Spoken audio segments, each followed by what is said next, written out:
Om Shanti. Today, 17 August 2024, Morning Murli, Bapdada, Madhuban.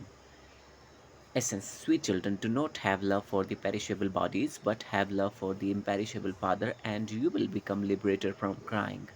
Question: what is unrighteous love and what are its consequences?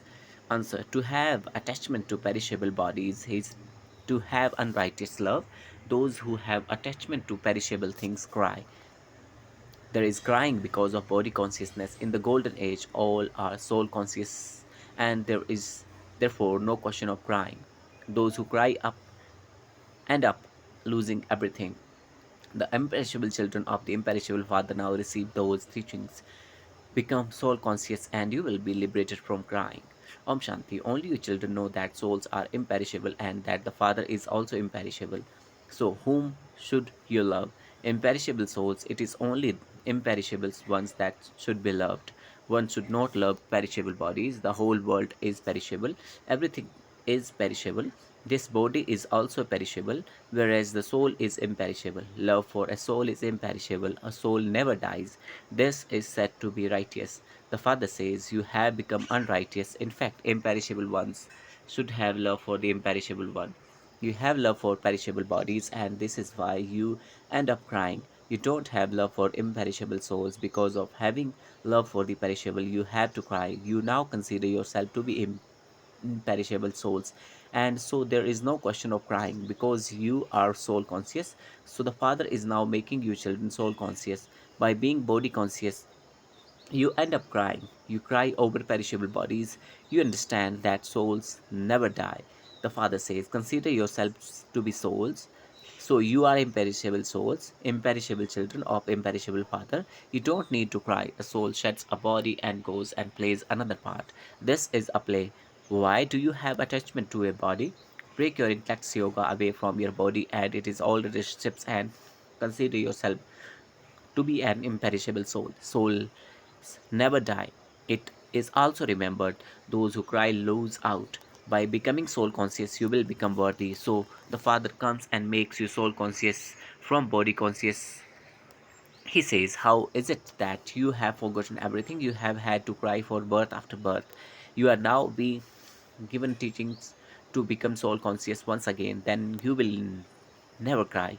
This is a world of tears, whereas that is a world of laughter. Laughter. This is a world of sorrow, whereas that is a world of happiness. The Father gives you teaching in a very nice way. The imperishable children of the imperishable Father are receiving teaching. Those people are body conscious, and they give teaching while only looking at bodies. People cry when they remember a body, then they even see that that body has been destroyed. And so, what would be the benefit of remembering it? Would you remember ashes? The imperishable thing went and took another body. You children know that those who perform good actions also receive good bodies. Some receive badly diseased bodies. That too is according to their karma. It isn't that if they have performed good actions that go up above. No, no one can go up above. Those who have performed good actions would be called good and they would receive a good birth, but they still have to come down. You know how we ascend, although someone might become a Mahatma great soul by performing good actions, his degrees would still continue to decrease. The Father says, even so, they remember God and perform good actions, and so I give them temporary happiness. Nevertheless, they still have to come down the ladder. Perhaps they have a good name, but people here can't even distinguish between good and bad actions. Those who have occult powers are given so much regard. People go crazy chasing after them.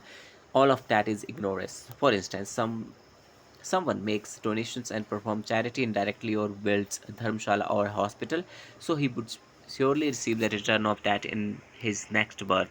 They also remember the Father, and even though they insult others, they still take the name of God. However, because of being ignorant, they don't know anything. They remember God and worship Rudra. They consider Rudra to be good. They create a sacrificial fire to Rudra.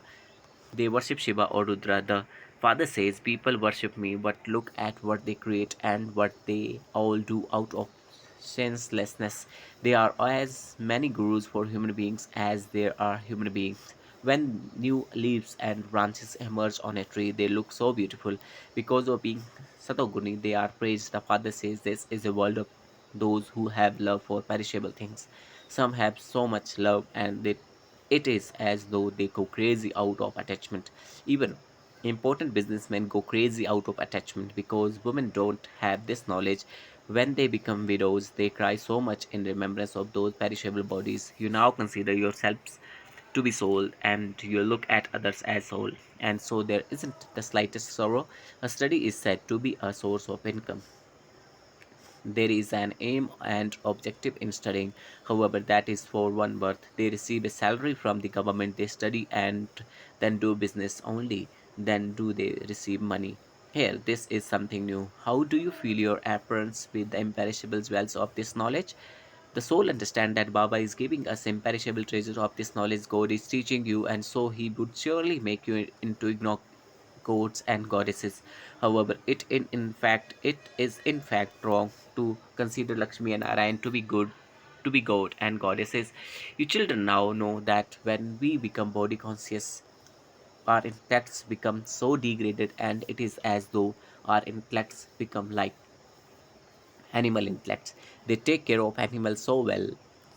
They take care of animals so well. The service of human beings is nothing at all. Race horses are looked after so well. Look at the condition of people here. They look after dogs with so much love. They even let them lick them.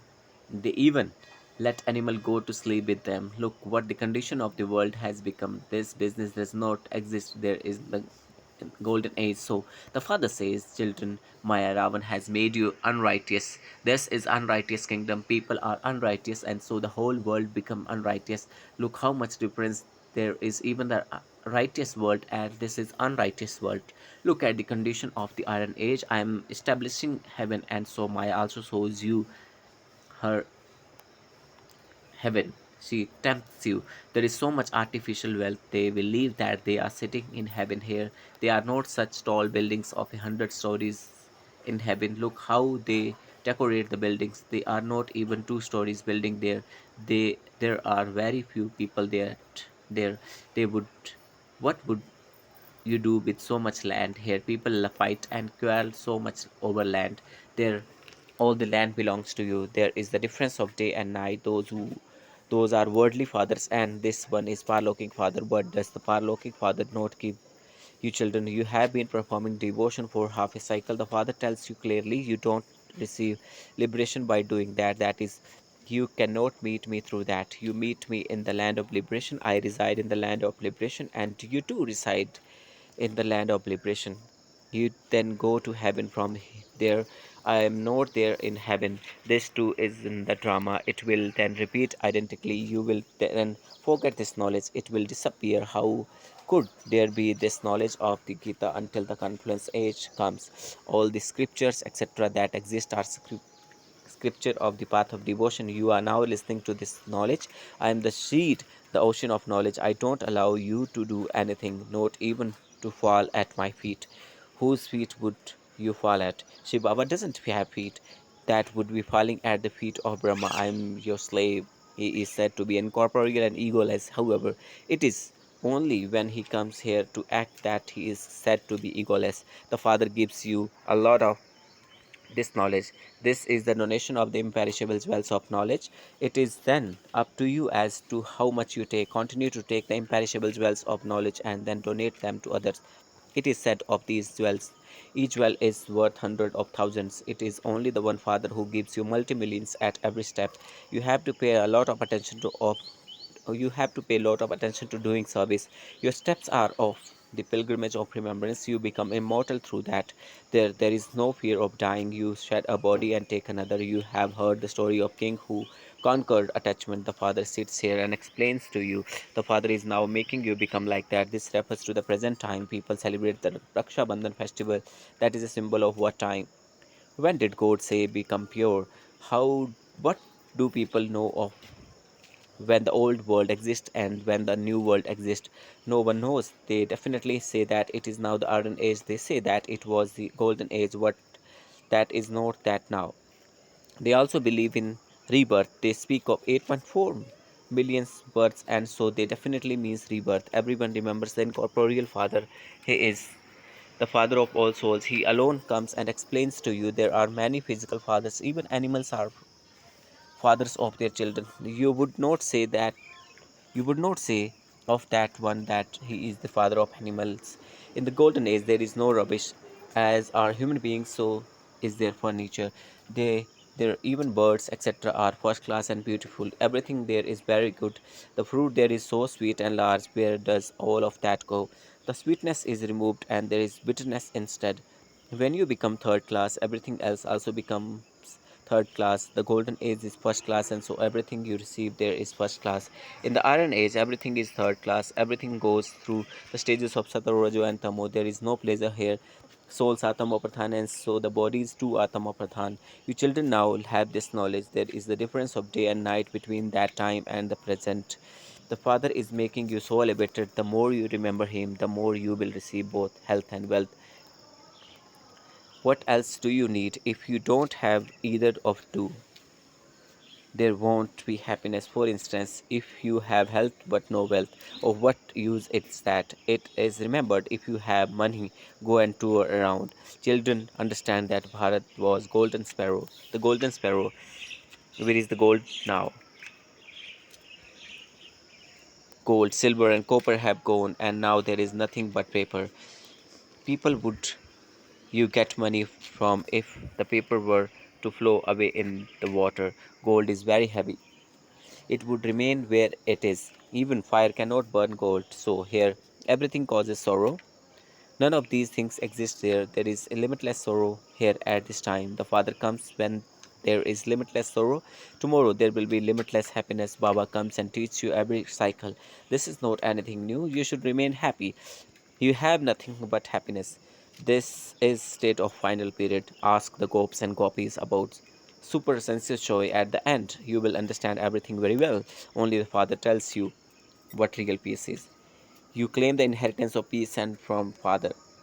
Every everyone remembers him. The Father is the ocean of peace. The Father explains who can go to him. Such and such a religious comes at such and such a time. They cannot go to heaven. Many sages and holy men have now emerged, so they are praised. Since they are pure, they would definitely be praised. They have just newly come down. Older ones cannot be praised as much. They have experienced happiness and become tamopradhan. So many different types of gurus continue to emerge. No one knows this unlimited tree. The Father explains there is as much expansion of devotion as the spread of tree, whereas this knowledge, the seed is so small, devotion takes place half a cycle, whereas this knowledge is just for this one final worth. You receive this knowledge and become the master of for half a cycle. Devotion ends, and it becomes the day. You are now become cheerful for all time. This is called the imperishable lottery from God. You have to make effort for this. There is so much difference between this godly lottery and devilish lottery. Acha, to the sweetest beloved, long lost and found children, love, remembrance, and good morning from the mother, the father, the bapdada. The spiritual father says namaste to the spiritual children. The spiritual children says namaste to the spiritual father. Essence, you earn multi-millions in every step of remembrance. It is by doing this that you attain an immortal status. Donate the imperishable jewels of this knowledge and that you receive from the Father. Be soul conscious and experience limitless happiness. Remove your attachment from bodies and remain constantly cheerful. Become a conqueror of attachment. Blessing. May you be a special soul and constantly stay in spiritual pleasure by considering every moment to be your final movement. I repeat, may you be a special soul and constantly stay in spiritual pleasure by considering every moment to be your final moment. The conference age is the age to stay in spiritual pleasure, and so you must continue to experience spiritual pleasure at every moment. Never become confused about any situation or any test, because this is a time of untimely death. If instead of being in pleasure you become confused for even a short time, and that happens to be your final moment, what would then be your final moment? This is why you are taught the lesson of being ever ready. Any second can be deceptive, and so you must consider yourself to be special soul and create everything, every thought, speak every word, and perform every act while constantly staying in spiritual pleasure. Slogan: in order to become unshakable, finish everything wasteful or impure. Thank you, Baba. Om Shanti, Om Shanti, Om Shanti.